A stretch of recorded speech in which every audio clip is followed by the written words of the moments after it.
Shalom Bapak Ibu, terima kasih sudah bergabung di Persekutuan Doa MNC Group hari ini di tanggal 23 April 2021.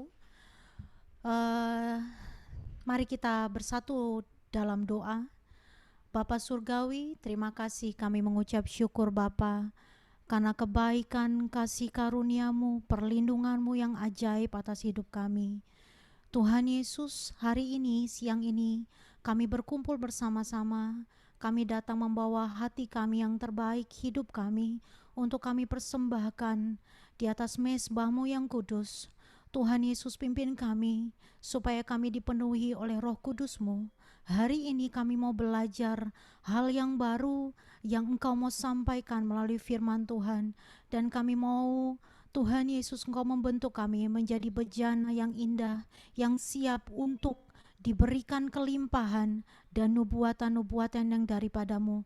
Karena kami tahu hari-hari ini kami harus lebih sungguh-sungguh lagi untuk melakukan apa yang Engkau mau, supaya hidup kami Tuhan boleh sampai pada garis finish, kami terima mahkota kehidupan yang daripada-Mu. Terima kasih Tuhan Yesus, Roh Kudus kuasai atmosfer daripada setiap kami dimanapun kami berada pada siang hari ini. Kami percaya bahwa Roh Kudus yang akan membawa kami mengenal hati Bapa. Terima kasih, haleluya, amin. Tuhan, kami melihat bahwa kasih-Mu besar dalam hidup kami. Engkau telah memberikan anak-Mu Tuhan Yesus Kristus untuk memberikan keselamatan yang abadi buat kami. Siang hari ini kami naikkan pujian penyembahan kami untuk menyenangkan hati-Mu Bapa. Terima kasih Yesus.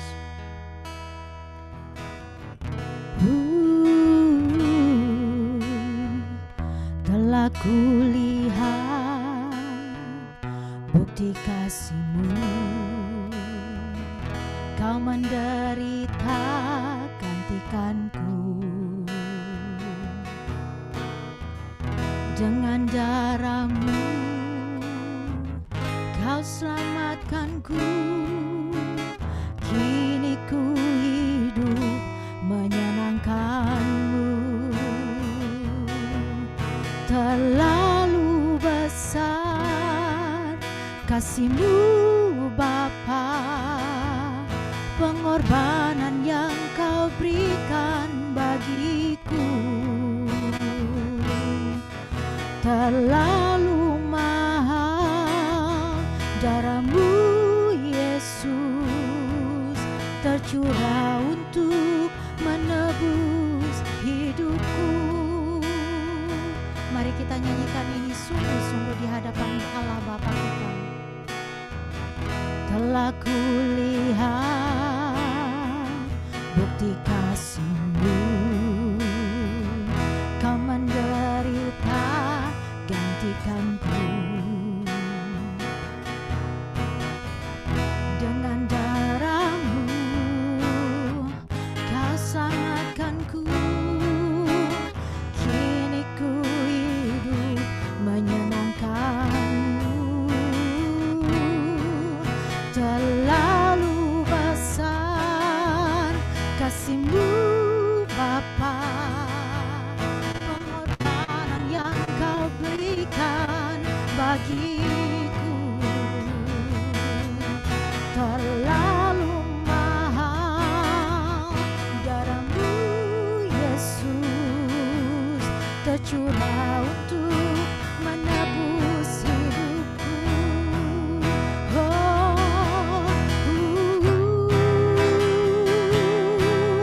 Terlalu besar kasih-Mu Bapa, pengorbanan yang Kau berikan bagiku. Terlalu mahal darah-Mu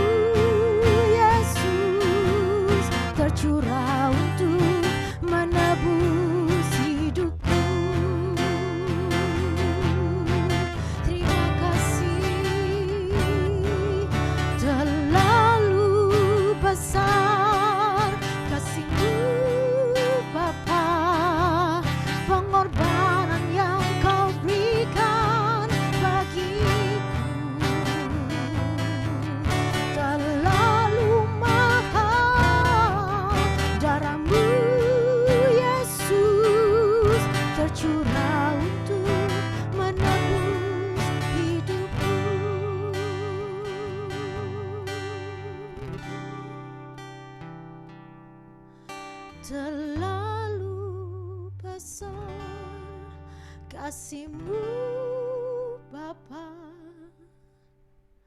Sungguh besar kasih-Mu Bapa dalam hidup kami. Pengorbanan-Mu yang ajaib Tuhan.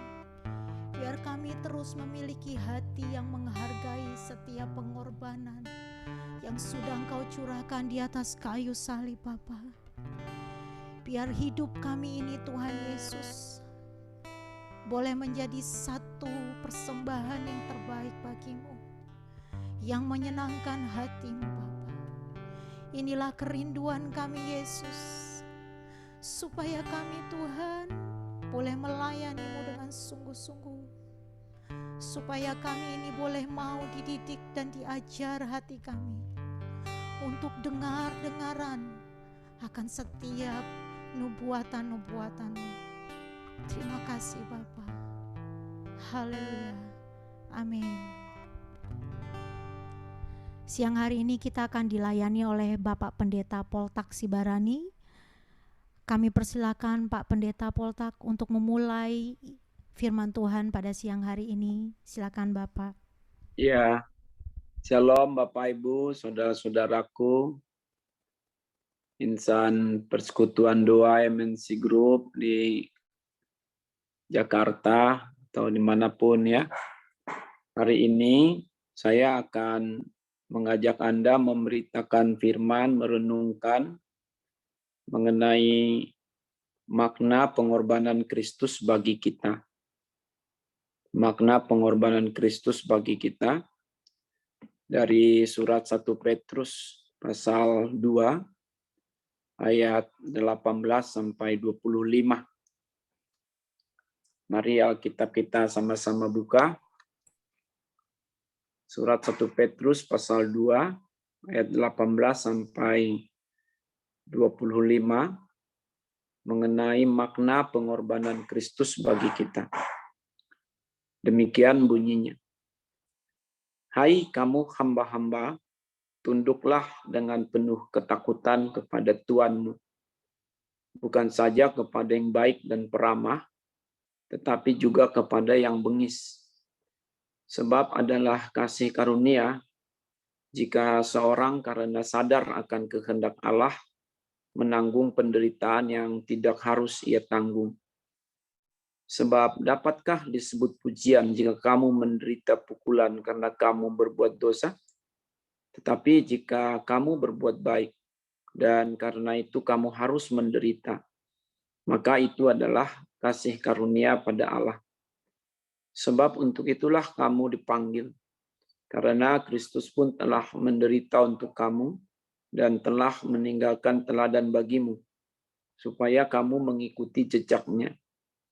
Ia tidak berbuat dosa, dan tipu tidak ada dalam mulutnya. Ketika ia dicaci maki, ia tidak membalas dengan mencaci maki. Ketika ia menderita, ia tidak mengancam, tetapi ia menyerahkannya kepada Dia yang menghakimi dengan adil. Ia sendiri telah memikul dosa kita di dalam tubuhnya di kayu salib, supaya kita yang telah mati terhadap dosa, hidup untuk kebenaran. Oleh bilur-bilurnya, kamu telah sembuh. Sebab dahulu kamu sesat seperti domba, tetapi sekarang kamu telah kembali kepada gembala dan pemelihara jiwamu. Amin.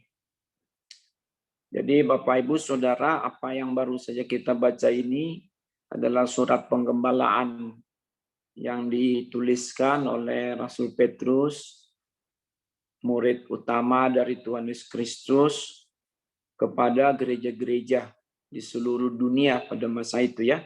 Lebih tepatnya di wilayah Kekaisaran Romawi, kalau kita membaca pasal 1 ayat 1 dan 2. Waktu itu gereja-gereja sedang menghadapi banyak persoalan. Karena baru bertumbuh, banyak masalah dari penguasa, dari lingkungan yang salah paham akan doktrin kekristenan, tata cara ibadah gerejawi yang belum mereka pahami. Sehingga gereja teraniaya. Tetapi di sini Rasul Petrus dipakai oleh Tuhan untuk mengingatkan mereka. supaya mereka menjalani hidup seperti Kristus menjalani hidup. Lebih pokok atau khusus, mereka contohlah pengorbanan Kristus itu.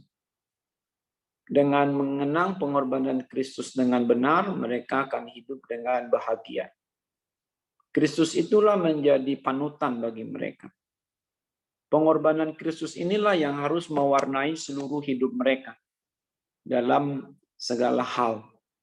Kan kalau kita di sini membaca, Rasul Petrus ingin sekali warga gereja itu memaknai pengorbanan Kristus bukan atau tidak hanya secara doktrinal saja.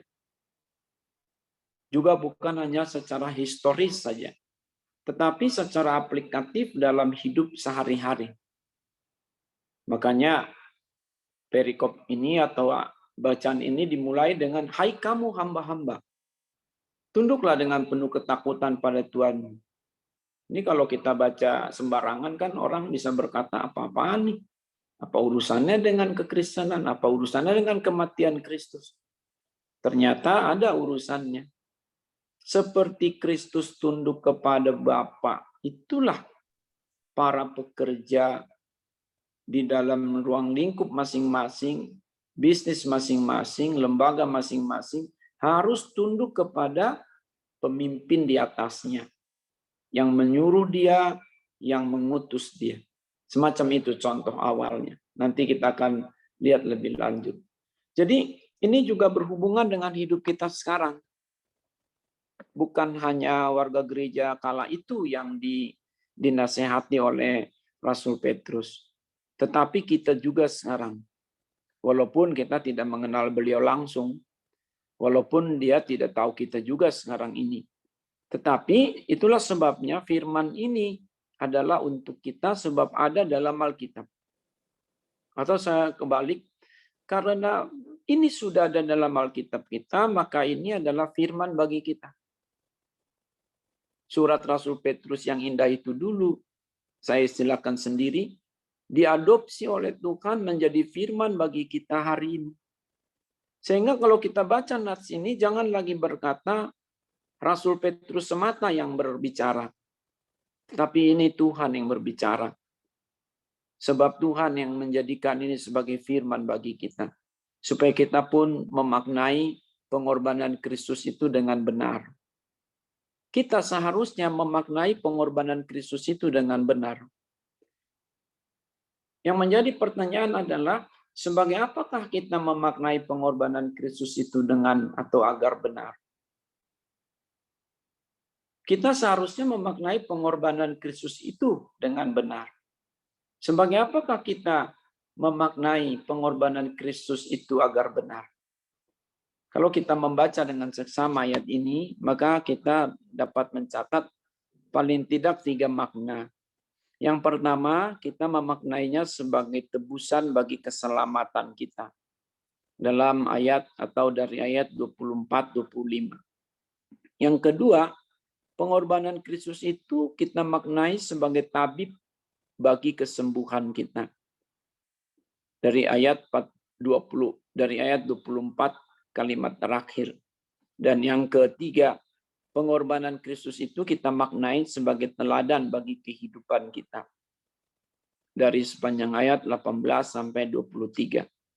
Jadi 3 makna yang seharusnya kita kenakan pada pengorbanan Kristus. Pengorbanan Kristus itu seharusnya kita maknai dengan benar. Sebagai apa? Yang pertama sebagai tebusan bagi keselamatan kita. Coba perhatikan kembali ayat yang ke-24-25. Perhatikan disebut di sini, Ia sendiri telah memikul dosa kita di dalam tubuhnya di kayu salib, supaya kita yang telah mati terhadap dosa hidup untuk kebenaran. Oleh bilur-bilurnya kamu telah sembuh. Sebab dahulu kamu sesat seperti domba, tetapi sekarang kamu telah kembali kepada gembala dan pemelihara jiwamu. Haleluya. Inilah kasih Tuhan Allah kepada kita. Diberikannya anaknya yang tunggal sebagai tebusan bagi dosa-dosa kita untuk keselamatan kita. Ia sendiri Ia sendiri, he himself. Berarti di sini beliau tidak lagi pakai perantara, tidak pakai utusan. Dia langsung yang kerjakan. Ia sendiri, he himself, telah memikul dosa kita. Mengapa memikul? Pakai kata memikul. Karena ini adalah soal dosa semua orang. Jadi ini bukan yang ringan, tapi yang berat, bahkan maha berat. Dan kita terlibat di dalamnya, maka dikatakan di sini kita. Ia sendiri telah memikul dosa kita di dalam tubuhnya. Mengapa di dalam tubuhnya? Karena ini adalah nubuatan, atau lebih tepatnya penggenapan nubuatan dari kitab-kitab perjanjian lama oleh para nabi. Bahwa nanti akan datang juru selamat, Mesias. Maka di sepanjang perjanjian lama, banyak betul di sana-sini muncul namanya nubuatan-nubuatan mesianik. Sejak kapan? Kalau kita sepakat atau kita lihat dengan cermat, dalam kitab Kejadian pasal 3 ayat 15 sebenarnya sudah disinggung di situ. Begitu manusia jatuh dalam dosa, sudah ada di situ nubuat mesianik, yakni ketika Tuhan Allah berbicara kepada perempuan menghubungkannya dengan ular itu. Hai perempuan, keturunanmu dan keturunan ular ini akan berseteru. Keturunannya akan meremukkan tumit keturunanmu, dan keturunanmu akan meremukkan kepala keturunan ular. Dapat Anda bayangkan? Jadi keturunan ular akan meremukkan tumit keturunan perempuan. Sakit, menderita. Tetapi keturunan perempuan yang nantinya itu adalah Kristus meremukkan kepala si ular. Siapa yang menang? Siapa yang mati? Ular mati. Maut dikalahkan. Kristus hanya terganggu sejenak atau mati 3 hari lalu bangkit kembali. Itulah namanya the oldest gospel, proto-evangelion. Injil yang paling tua yang pertama kali diucapkan sebagai nubuatan. Kalau kita cermati betul, maka seorang putra telah diberikan pada kita. Dia datang sebagai manusia dari seorang perawan. Maria namanya di dalam Lukas pasal 1. Demikianlah Kristus menjadi manusia, supaya punya tubuh, punya darah, untuk dipersembahkan sebagai korban tebusan bagi keselamatan kita atas dosa-dosa kita. Kalau dalam perjanjian lama, orang itu sebenarnya dapat selamat, asal melakukan Taurat dengan sempurna dan dengan utuh. Misalnya dosanya dapat diampuni apabila memberikan korban bakaran yang tidak bercacat celah, dari domba yang tidak bercacat celah, lembu yang tidak bercacat celah.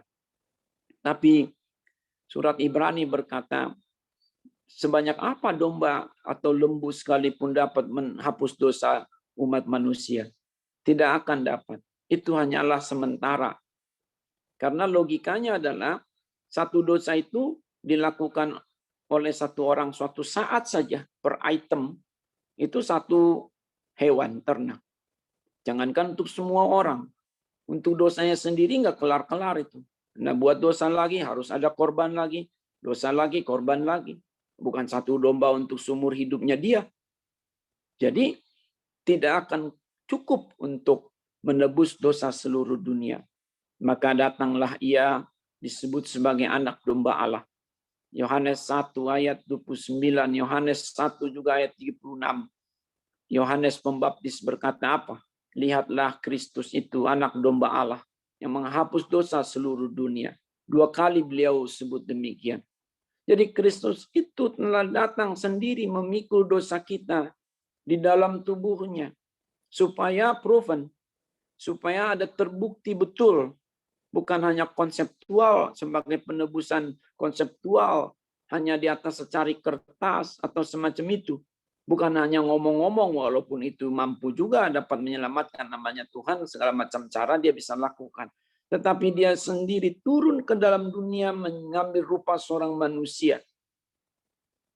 Mati di salib Golgota. Mengapa disalib? Karena pada masa itu salib adalah lambang kutuk. Jadi ini adalah sekalian disebutkan Misalnya dalam Ulangan 21 ayat 22, 23. Kalau orang disalib itu adalah orang terkutuk. Jadi kita sebenarnya harus disalibkan, tapi Kristus menggantikan kita karena kutuk dosa. Makanya ia sendiri telah memikul dosa kita di dalam tubuhnya di kayu salib, supaya kita yang telah mati terhadap dosa, kita ini telah mati terhadap dosa. Kita kan mengalami kematian, bukan kematian di bumi, tapi kematian di neraka, kematian yang kekal, kebinasaan. Sebab menurut Alkitab 2 kali atau 2 bentuk kematian. Kematian pertama itu di bumi, wherever you are, dimanapun, kapanpun, siapapun akan meninggal. Kematian pertama seperti itu adalah alamiah. Karena Tuhan tidak menciptakan manusia kekal di bumi. Kejadian 6 ayat 3, umurnya hanya 120 tahun saja manusia itu. Jadi kita boleh cemas dengan kematian pertama, tapi itu bukan kematian yang paling utama untuk dicemaskan. Yang berbahaya itu adalah kematian kedua. Kematian yang kekal di neraka. Itu yang disebut di dalam kitab Wahyu berulang-ulang. Kematian yang kedua, everlasting death. Itulah yang orang yang tersiksa terus. Saya beritahu juga penjabarannya bahwa yang maksud kematian kekal bukan mati rasa, lalu full stop selama itu, bukan. Kalau seperti itu kita nggak takut. Ya jangan salah arti, tapi ya saya juga nggak takut lah masuk neraka model begitu. Orang nggak ada apa-apa, cuma mati kekal, cuma nggak bangkit-bangkit lagi misalnya begitu. Tapi bukan begitu maksudnya. Ini adalah kematian, mati hidup, disiksa terus-menerus. Di sana ratap kertas gigi. Di sanalah terus-menerus ada kesakitan. Di sanalah tersiksa, dibakar. Makanya Tuhan Yesus berkata apa? Di dalam Matius pasal 10 ayat 28 itu. Janganlah kamu takut kepada mereka yang dapat membunuh tubuhmu. Tapi takutlah terutama kepada Dia Bapa Surgawi yang dapat membunuh tubuhmu, jiwa dan rohmu di neraka yang kekal. Jangan main-main, saudara-saudara. Ini perkara serius. Apa guna sesi dunia kau miliki jiwamu binasa? Apa guna? Ia sendiri telah memikul dosa kita di dalam tubuhnya di kayu salib, supaya kita yang telah mati terhadap dosa, hidup untuk kebenaran. Ayat 25. Sebab dahulu kamu sesat seperti domba, tetapi sekarang kamu telah kembali kepada gembala dan pemelihara jiwamu. Tolong lihat saya sebentar. Anda tahu domba? Kalau domba sesat, apa gerangan yang akan terjadi sesegera mungkin itu? Domba sesat. Domba sesat, bayangkan. Domba itu makhluk paling buruk. Tubuhnya gempal, tidak bisa lari. Daya jangkau penglihatannya, sight-nya itu terbatas sekali. Horizonnya pendek. Kalau sudah dia itu sesat, ya sudahlah. Entah masuk jurang, mati. Kelibet oleh semak duri, mati. Umumnya ya dimakan binatang buas. Apapun variasi berikutnya yang terjadi, mati aja udah. Seperti itulah kita ini. Kita seperti domba yang sesat. Tetapi datang gembala yang baik. Bahkan demi kita dia menyelamatkan. Dia gembala yang baik, rela memberikan nyawanya bagi domba-dombanya. Yohanes 10 ayat 11. Haleluya, puji Tuhan. Maka sekarang kamu telah kembali kepada gembala dan pemelihara jiwamu. Karena kalau orang jatuh dalam dosa, berbahaya sekali. Orang mati kekal itu. Orang kalau mati kekal, waduh, berbahaya sekali. Jatuh dalam dosa, kehilangan kemuliaan Allah. Ini. Orang jatuh dalam dosa. Roma 3 ayat 23. Kehilangan kemuliaan Allah. Tapi syukur kepada Allah tadi. Kristus datang. Roma 6 ayat 23. Kalau kita berdosa, kita jadi terpisah dari Tuhan. Sebab tangan Tuhan tidak kurang panjang untuk menolong. Pendengarannya tidak kurang tajam untuk mendengar. Tetapi yang menjadi pemisah antara kamu dan Tuhan Allahmu ialah dosa-dosamu. Yesaya 59 ayat 1 dan 2. Dan Celakanya kalau kita ini terpisah dari Tuhan, terpisah juga dari sesama. Karena kita akan semakin jahat, semakin ngerjain orang, semakin nipu, semakin tidak benar terhadap sesama. Makanya lihat dah, orang terpisah dari Tuhan berimbas pada keterpisahan dirinya dengan sesama. Ngomong-ngomong, apa itu dosa? Dosa adalah pelanggaran terhadap hukum Allah. 1 Yohanes 3 ayat 4. Dosa adalah pelanggaran terhadap hukum Allah. Dan hukum Allah itu adalah hukum yang kudus juga sempurna. Imamat 19 ayat 1 dan 2. Kuduslah kamu sebab aku Tuhan Allahmu adalah kudus. Hukum Allah itu juga sempurna. Injil Matius 5 ayat 48. Hendaklah kamu sempurna sama seperti Bapamu ini di sorga adalah sempurna. Makanya kalau orang itu jatuh dalam dosa, cacat dia. Tidak peduli sebesar apa dosanya. Pokoknya jatuh dalam dosa sebesar apapun atau sekecil apapun. Dosa kecil saja cukup membawa orang untuk batal masuk surga. Karena dia sudah keburu cacat. Jadi kalau dosa kecil saja, dosa sedikit, dosa saja berbahaya, apalagi dosa yang besar. Celakanya manusia semakin pandai berbuat dosa setelah ia pernah berbuat dosa. Makin lihai. Makin piawai. Hingga kalau dia tidak ada penebus berbahaya. Coba lihat saya Bapak Ibu. Mengapa kita ini harus diingatkan sekarang? Karena seolah-olah tidak ada pengadilan Allah. Kata Mazmur pasal 4 ayat 10. Wah, di mana Allah katanya? Nggak ada pengadilan Tuhan, nggak ada tuntutan Tuhan. Dari dulu sama aja kok. Dia lupa bahwa pengadilan ilahi itu beda dengan pengadilan di dunia. Pengadilan di dunia ini ya di gedung pengadilan sana. Ada pengadilan negeri, itu adalah per kabupaten atau kota. Ada pengadilan tinggi, itu per provinsi. Tapi pengadilan Allah hanya satu. Tidak ada naik banding segala. Tuhanlah segala-galanya itu. Dan itu masalahnya digelar setelah kita meninggalkan bumi ini. Makanya hati-hati. Di situ daya jeratnya. Seolah-olah nggak ada apa-apa. Kawan, menghadapi di dalam bumi ini, di luar bumi. Tapi sosialisasinya, promosinya, edukasinya, argumentasinya, teks-teksnya sudah diutarakan sejak sekarang. Tapi kalau kita nggak mau tahu, ya sudah, urusan masing-masing. Makanya disebut dalam Markus pasal 16 ayat 15-16, beritakanlah Injil kepada segala makhluk. Barang siapa percaya akan dan dibaptis akan selamat, dan siapa yang tidak percaya akan dihukum. Karena semua kita akan menghadap tahta pengadilan Kristus supaya setiap orang memberikan pertanggungjawab atas perbuatannya sendiri. Jadi maka kita bersyukur sekali ada Kristus datang ke dalam dunia ini untuk menyelamatkan kita. Tinggallah kita mau tidak percaya. Percaya tidak kita dia telah mati untuk menebus dosa kita. Karena tidak ada cara lain. Itu sebabnya kita akan dibenarkan kalau kita ini mengaku. Roma 10 ayat 9 dan 10. Sebab jika kamu mengaku dengan mulutmu bahwa Yesus adalah Tuhan dan percaya dalam hatimu bahwa Allah telah membangkitkan dia dari antara orang mati, maka kamu akan diselamatkan. Karena dengan hati orang percaya dan dibenarkan dan dengan diselamatkan, dan dengan mulut orang mengaku dan diselamatkan. Itu adalah pembenaran. Jadi Tuhan menebus kita, lalu kita mengakui, lalu kita dibenarkan demi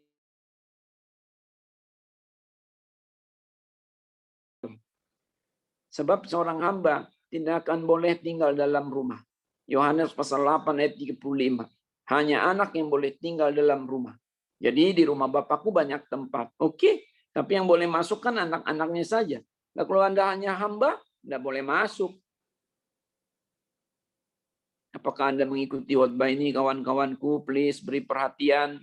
Buka mata, buka telinga. Jangan sampai sia-sia.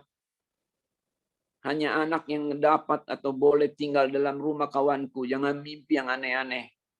Sekedar jadi hamba tidak bisa. Harus jadi anak. Nah, bagaimana menjadi anak? Terima Yesus sebagai Tuhan Juru Selamatmu secara pribadi. Yohanes 1 ayat 11, ia datang ke milik punyaannya, tapi milik kepunyaannya tidak menerimanya. Tetapi setiap orang yang percaya kepadanya akan menerima kuasa supaya disebut sebagai anak-anak Allah. Maka dalam Galatia 3 ayat 26 berkata apa? Kamu semua sekalian adalah anak-anak Allah oleh imanmu dalam Kristus Yesus. Makanya kita menjadi ciptaan baru, kita dipulihkan. Haleluya, puji Tuhan. Dan kalau kita anak, kata Galatia 4 ayat 6 7, maka kita boleh memanggil dia Bapa sepuas-puas kita, dan juga kita akan menjadi ahli warisnya. Haleluya. Apa guna sisi dunia kau miliki, jiwamu binasa? Kita tidak bisa bawa apa-apa, kawan. Anda tinggal di mana sekarang? Pakai teknologi apa? Pakai kendaraan apa? Gajimu berapa? Peduli amat. Itu plus minus saja itu. Nggak ada juga boro-boro keselamatan, kebahagiaan pun nggak bergantung dari itu.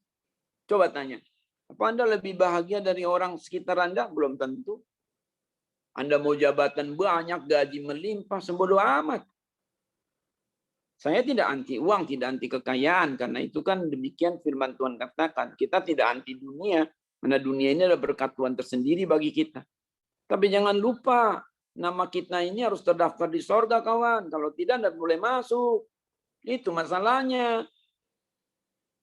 Makanya di dalam Lukas 10 ayat 20 disebut apa? Janganlah kamu bersuka cita karena roh-roh dunia ini takluk kepadamu, tapi bersukacitalah karena namamu terdaftar di sorga. Saya tadi baca-baca newspaper ya.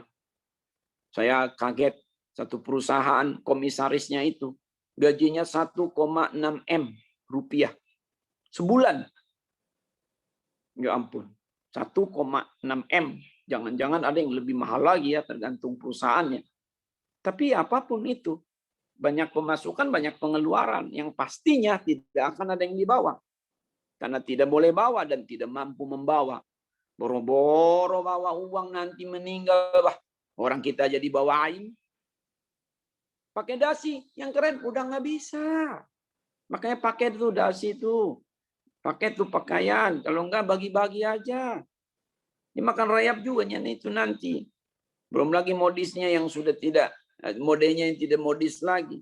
Nah itulah saudara-saudara. Jadi kita bersyukur Kristus itu sebagai penebus kita. Terima kasih Tuhan. Yang terutama dalam hidup ini adalah keselamatan.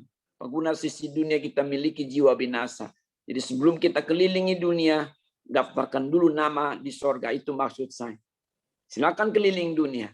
Tapi kalau namamu belum terap di sorga, belum aman kau. Yang kedua, sebagai tabib kesembuhan bagi kita. Lihat tadi.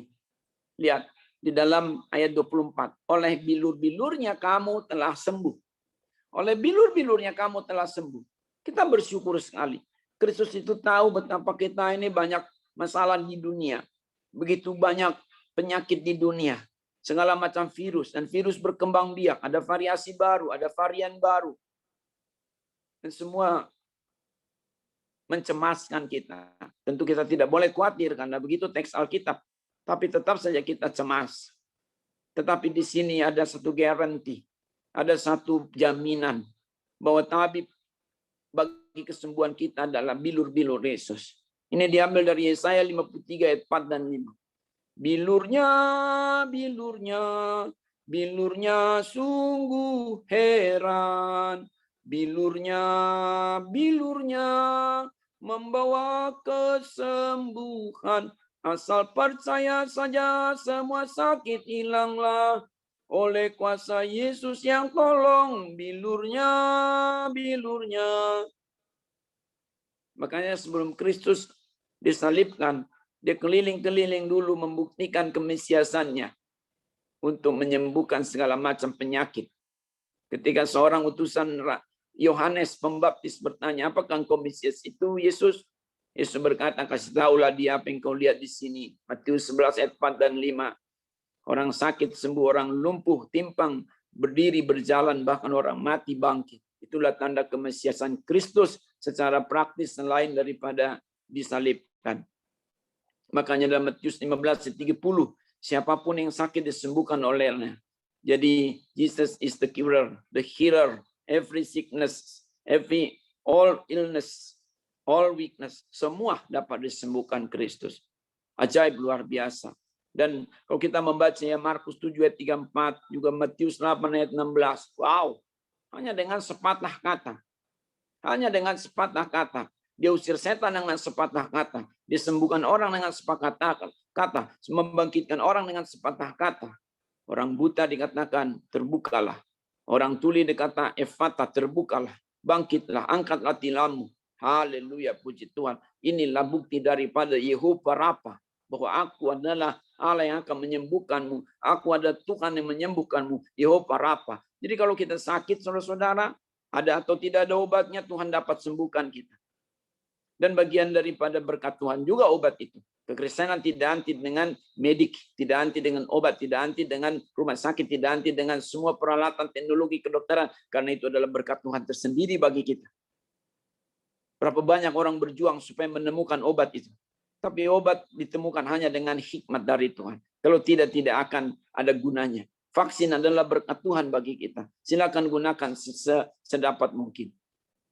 Tapi tidak semua penyakit sudah ada obat dan vaksinnya. Karena itu berlindunglah di balik salib Kristus itu. Maka kalau kita sakit atau dengar penyakit, jangan keburu takut dulu. Sebab Tuhan tidak memberikan kita roh ketakutan. Saya tahu waktunya sudah mulai habis nih, atau sudah habis ternyata ya. Dan sekarang saya sepintas saja yang ketiga. Sebagai apakah pengorbanan Kristus itu seharusnya kita maknai agar benar. Sebagai teladan bagi kehidupan kita. Dalam sepanjang bacaan awal kita tadi ayat 18-23. Yesus Kristus sebagai teladan bagi umatnya. Dalam hal apa? Saya singgung tadi sedikit. Dalam menunaikan tugas ayat 18. Kita harus menjadi pegawai pekerja yang tuntas. Hormat pada atasan pimpinan kita. Lagi pula secara manajerial kan kita tidak pernah akan dapat menjadi pemimpin kalau tidak mau dipimpin dulu. Be a good member first. Then you will be a good leader. Good leader comes from good members. Jadi kita harus menunaikan tugas. Kita tidak boleh suka melawan atasan kita. Kita harus berkata, yes sir, yes sir. Baik Pak, oke Bu. Oke Bu, baik Pak. Baiklah, you got it. Yes, I'll do it. Kecuali ada larangan yang melanggar moralitas, jangan diikuti. Jangan takut walaupun dipecat sekalipun. Karena Tuhanlah Tuhan kita. Tapi untuk hal-hal yang sifatnya teknis, walaupun susah, lembur sekalipun jalani kawan. Kita menjadi pekerja tuntas. Kita harus berani berkata, Bapak kehendakmu jadi. Dan sebagai pemimpin-pemimpin, jangan kita bengis juga lah. Karena kita juga saling membutuhkan. Makanya Kolose 3 ayat 23, segala sesuatu lakukan seperti untuk Tuhan.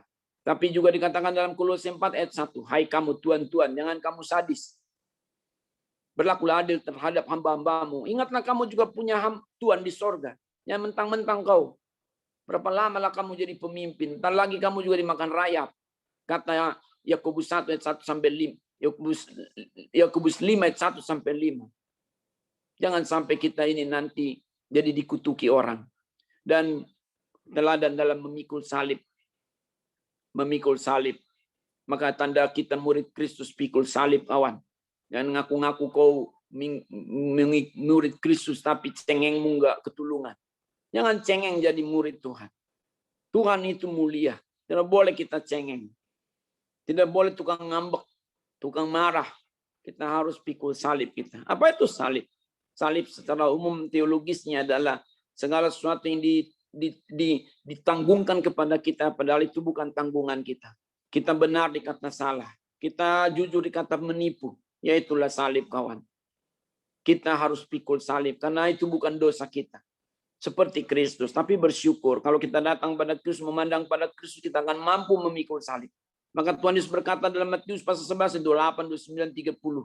Marilah kepadaku, hai kamu semua yang berbeban berat, yang salibmu berat itu, aku akan melatihmu untuk memikul salibmu. Belajarlah daripada aku, karena aku rendah hati dan lemah lembut, maka kamu akan menjadi ringan bebannya.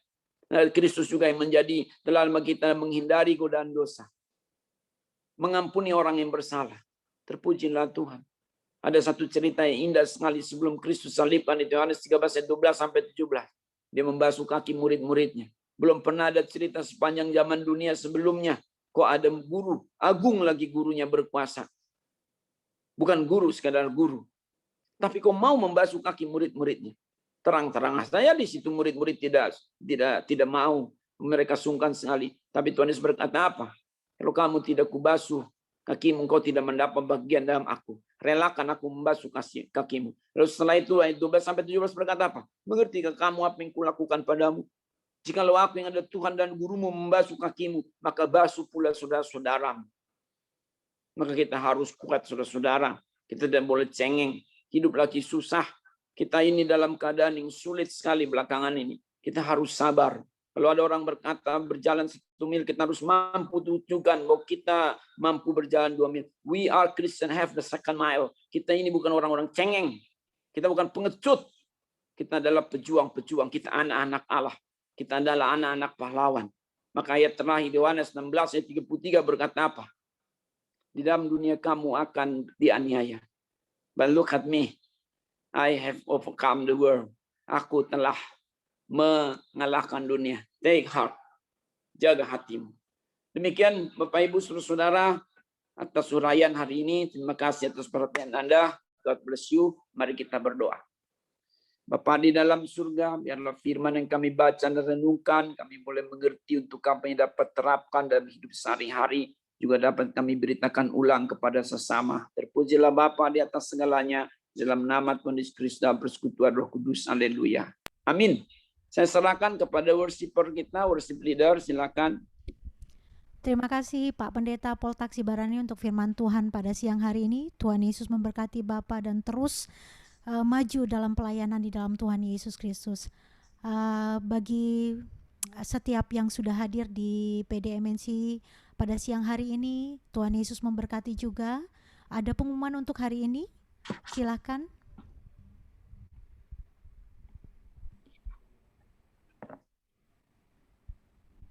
Ya, di layar kita sudah ada tertera laporan kas dan juga PIC untuk diakonia. Bagi kita semua yang punya kerinduan untuk memberikan persembahan diakonia, boleh ditransfer melalui rekening bank MNC Bank yang terlampir di layar. Silakan dilanjutkan. Untuk persembahan pada siang hari ini kita bisa melalui SPIN, boleh di-scan barcode yang ada di layar. Dan kita berdoa dulu untuk persembahan pada siang hari ini. Bapa, terima kasih untuk firman Tuhan hari ini. Biar kami Tuhan Yesus terus mendalami makna pengorbanan daripada kasih-Mu Bapa yang sudah tercurah di atas kayu salib. Siang hari ini Tuhan, kami mau memberikan persembahan yang terbaik karena Engkau Allah yang telah sangat memberkati kami. Dan Tuhan, adalah tugas kami, adalah kewajiban kami sebagai anak-anak Allah untuk memberikan yang terbaik karena Engkau adalah Tuhan kami.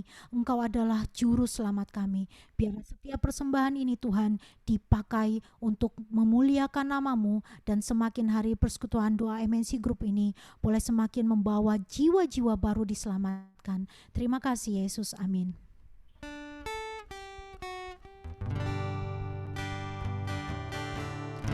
Terlalu besar kasih-Mu Bapa, pengorbanan yang Kau berikan bagiku terlalu mahal.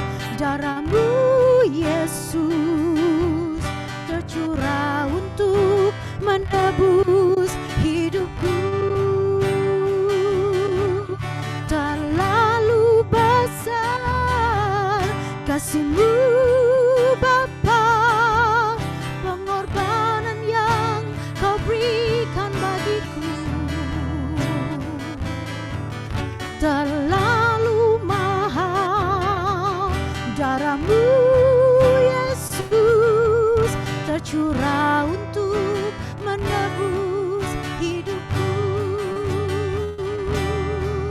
tercurah untuk menebus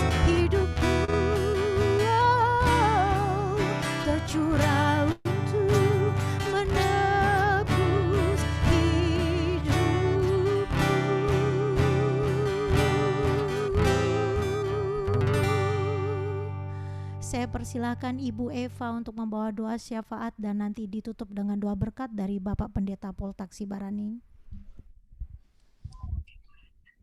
Mari kita bersatu di dalam doa.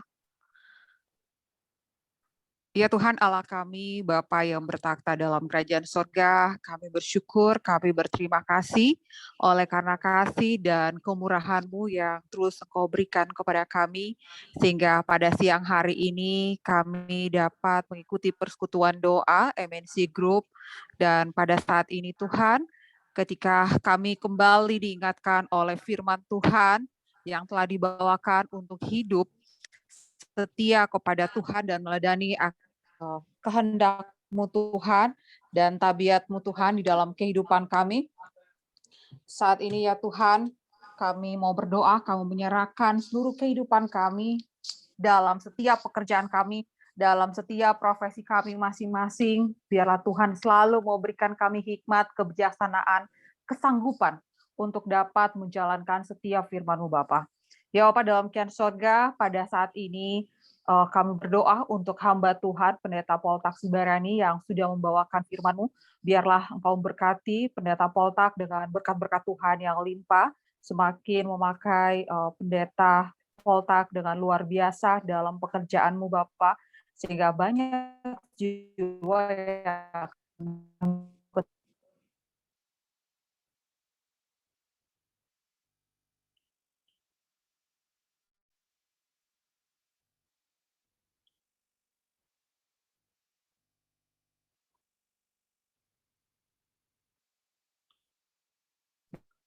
yang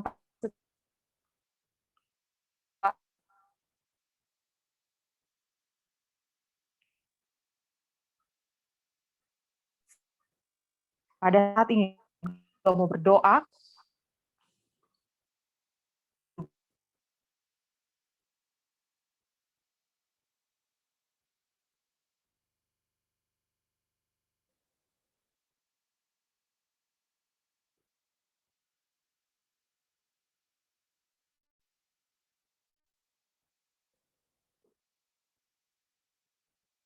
Baik, Sehingga Pak Hari dan juga